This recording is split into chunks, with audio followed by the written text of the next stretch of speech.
दैनिक कार्य निर्घंट 9 घंटारू 10 घंटा को ये वृद्धि करागला। एक प्रतिष्ठान रे कर्मचारी कार्यपाड़ी अति कम रे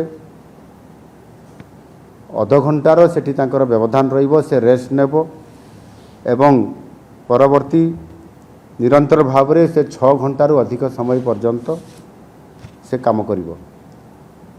त्रैमासिक ओभरटाइम कार्यसीमा त्रिमासरे तार जो समय निर्धारित करा जाइछि ताहा होछि 144 घंटा पर्यंत ये वृद्धि करागला।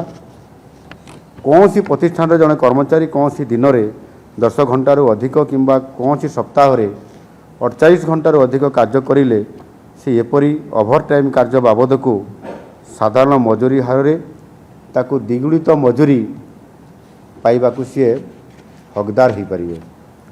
प्रतिष्ठान गुड़िक दिन राति 24 घंटा एवं वर्ष को 365 दिन पर्यंत ये आपंकर खोला रहिबो।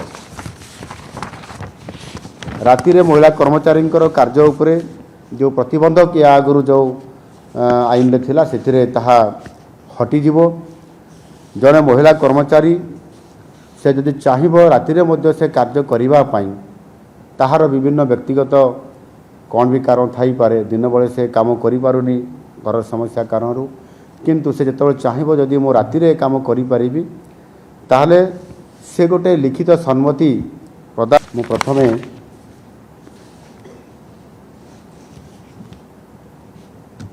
जो प्रथम दुईटी प्रस्ताव श्रम कर्मचारी राज्य बीमा विभागर एथिरे जो दुईटी प्रस्ताव अछि मु एठी आपन पाखरे उपस्थापना करली।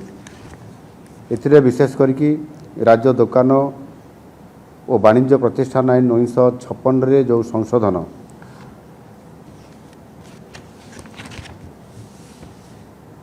विशेष करके राज्यर शिल्प व्यवसाय परिवार सहजता को उन्नत करिबा एवं अधिक आर्थिक कार्यकलाप सृष्टि करिबा आउ सेथि पई यह कैबिनेट को अनुमोदन निमंते अणा जाइथिला।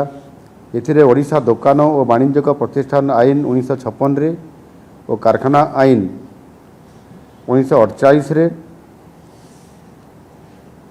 विभिन्न प्रकार प्रस्ताव गुड़िक संशोधन निमंते कैबिनेट रो अनुमोदन आज लाभ करिछि।